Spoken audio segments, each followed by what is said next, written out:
Hello and welcome to my channel. My name is Sandy and this is the Sister Cousin Lifestyle channel. Today I'm going to be sharing the canning process. I'm going to be doing some vegetables in my Presto Pressure Canner. I'm going to be doing green beans. I'm going to be doing some collard greens, and I'm also going to show you how I'm actually storing things for my prepper pantry. Now, this is the first time using this pressure canner, so I'm going to be following the instructions that are in the booklet that came with the pressure canner to a T. So I'm starting off here. I've already blanched my green beans, and that just means I put them in hot boiling water for 5 minutes and then took them out. And I'm using my funnel to just kind of put the green beans down into the jar. And so that's what I'm doing in this step here. Now, what the pressure canner called for is that you process them for 25 minutes with 10 pounds of pressure in the pot. And the pressure depends upon your altitude where you are. So if you are in a higher elevations, I believe you have more pressure, but I use 10 pounds of pressure for 25 minutes to process the green beans. And like I said, I followed the directions that they gave to a T. Now, this was the first day using the canner, and I can tell you that I am literally shaking. I was so nervous going through this process because my mom was always afraid of pressure cookers. She's never cooked with one since she was very, very young, and apparently had some bad experience. And so I grew up hearing about that story. And so I was really afraid to embark on this, and I really wanted her to be over here with me when I was doing it, but she is not having it. She is convinced that the things can explode or whatever. So I was on my own doing this. So when I went through the process and I got them in the jars, then I filled the water up. There's actually a marking on the canner to tell me where to put the water up to, so I did that. Put the beans into the hot jars, and then I'm using my this tool to lift the cans or whatever. So I'm using that to put the cans down in there because they're really hot at this point. Once I get them in there, then you align the arrow that's on the lid with the arrow that's on the pot. Yeah, I'm sweating here. You can see I'm so scared. But you align the pot up with that arrow that you see there, and that's how you lock it, and it actually seals. So I guess it is reasonably safe. They do have some safety precautions and safety latches on here, and mine doesn't have the regulator, the gauge that I've seen in the others. Mine actually has the adjustable regulator, so it's like three parts to the top of it, and you take it off. If you have all 3 parts on, and it's 15 pounds of pressure. If you have 2, it's 10, and if you have just 1, it's 5 pounds of pressure.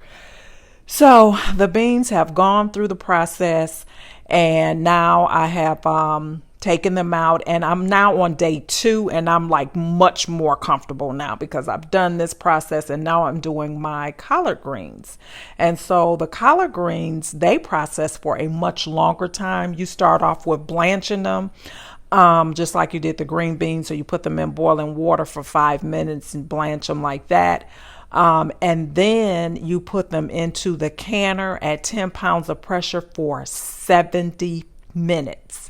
70 minutes. Now, I was a little bit nervous about that because that's a long time to have that thing on the stove hissing and shaking, but it worked out perfectly. So I went through the exact same process that I did in terms of the preparation. So these are my greens blanching, and you will see that I do use my stems. I know a lot of people remove their stems from their collard greens. I like to cut them up finely. I like the stems, and I know that they have a lot of vitamins and nutrients in them, so I do cook them right along with my collard greens. So I'm filling the water up to the water line as instructed, and now the greens are ready to go into the jars. It was kind of difficult with this funnel. I tried it both with the funnel and without to see which way was easier, but you know, the greens, they're not completely done, so they're not completely limp, so they were kind of hard to work with. So I made a bit of a mess getting them in the jars, but in the end it worked out perfectly. I must say I was very pleased with the way that this all turned out and that I was able to kind of overcome the fear and do this. It was very easy to do, so I'm very pleased with the way it came out. And I can't wait for the next thing that I'm going to be canning, because now I'm on a roll. One thing that I know I'm going to be doing is my mom wants to get some vegetables, so I'll definitely be doing hers, because there's no way she's going to deal with the pressure cooker. So I will be doing that. So I'll be getting some experience with that. But then once we get hers done, then I'll be done with the canning process for the season. But I really do like the concept of it and being able to know a little bit more about where your food, what's in your food, right? I mean, obviously I'm not growing this food, so with pesticides and things like that, I'm not in control of, but I feel a little bit better with knowing that there's, no preservatives and not too much sodium and all those types of things. So I'm pleased. So just going ahead and getting these together and putting them in the jars. I do know I want to get some mustards and turnip greens, which I love. So I want to get some of those next and try to get those in some cans so that I have a nice hearty supply. I could actually eat green vegetables like this every single day. I love them. And I must say, this Presto Pressure Canner is pretty user-friendly. Once you get familiar with all the parts and make sure that the seal is around there and everything and how it works, it's pretty easy to use. And there were a lot of resources out on YouTube, actually, where you can find people that have used them. So I did, watch a couple of those to get comfortable with everything. The only thing that was different on mine is it came with that adjustable regulator on the top. So that kind of threw me off, because I was thinking that it was supposed to be that other type of gauge that has the needle on it, but it did not. That's not the type that this is, and it worked out fine. So I guess it's okay. So now I'm going on and turning the heat on the stove and getting it going, and in a little bit you're going to start to see that regulator start to wobble back and forth, and that's when it gets scary.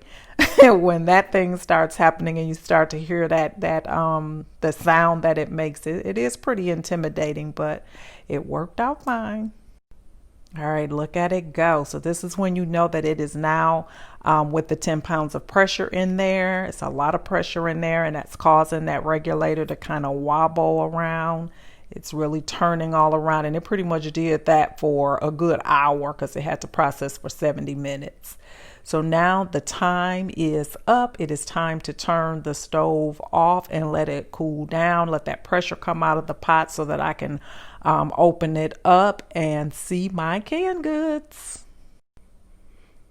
Now this part is kind of scary too, I guess, because you're opening it up but you're waiting until the pressure has come down in it, and then you kind of turn it. It is kind of hard to turn at first, but I was able to kind of keep working with it to get it to open up so that I could open the pot outward, not with the steam towards me. But you see here how I'll lift it up and let that steam kind of go towards the back, release it before I pull the lid off so that I don't get burned. It's as simple as that. As simple as that. So there they are in there. And I just have to get my gripper things to get them out. And this thing was not the easiest to work with. I'm not very coordinated, so I had a couple of times where I kind of fumbled with it. But I didn't break anything, so all was well. Another thing that I learned through this process is that the rings on see how I dropped it? That could have been a disaster, but it wasn't. It worked out fine. The rings on the jars have to come off. I did not know that. I never knew that. I remember my aunts used to can or still can all the time, but I never remembered that the rings were not, the products are not stored with the rings on there. So that was something I learned. So now when the greens come out or the vegetables come out, you can see they're still bubbling there because they're still very, very hot.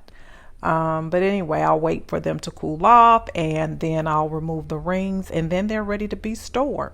Now for me, I have to make room for this storage because I do not have a large pantry at all. So I found another place in my home that is pretty non-traditional for storage. And here it is. This is an ottoman that I use as a table. It kind of turns inside out so that you can use it as a table, and it's kind of pushed over behind my sofa and love seat.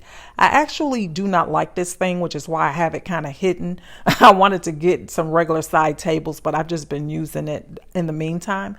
But basically it opens up and there's storage in there, and because I have my lamp and all those things on there, I absolutely have not been going in here, so I don't even remember exactly what's in this thing. But it is some games that I've had for many years and have never played them before. They've been down in here. Well, a couple of them I may have played, but it's been years. This Underground Railroad game, I remember playing maybe once or twice. But yeah, anyway, this stuff, I'm going to pull it out of here and I'm going to store my other canned goods. So the canned goods that I get from the grocery store, I'm going to start to store some of those in here. And this is going to be my extended pantry for those canned goods that I'm going to put there for, like, you know, extreme emergency. So I will never be hungry, Lord willing, as long as I have, you know, some extra food around. So I'm going to be putting them in here. So if I ever come on here and I say, I don't have any food, remind me that I have food down in this ottoman. But anyway, I'm going to be putting these canned goods down in here, and that's where they're going to be stored. And then I'm going to put my vegetables that I've just canned in my actual pantry. So I'm going to show you that process. But the point of showing this is that, you know, we don't all have these large, you know, pantries or walk-in pantries where we have unlimited supplies, but we probably all have just little places within our home that we can utilize, non-traditional places such as an ottoman or under your bed or, you know, in other cabinets, things like that. But you can see here that I've opened up some space in here by removing some of my canned goods, and I've moved them over to the pantry. So now I have plenty room for my new jarred vegetables that I have here. So here they are in there with the rings removed, and I have plenty more space for additional canning that I'm planning to do. But that's all I have for today. I hope you enjoyed the video, and if you did, please hit that subscribe button so that you can be notified when I upload additional videos, and I hope to see you back over here on my next video. Thanks so much for watching. Bye.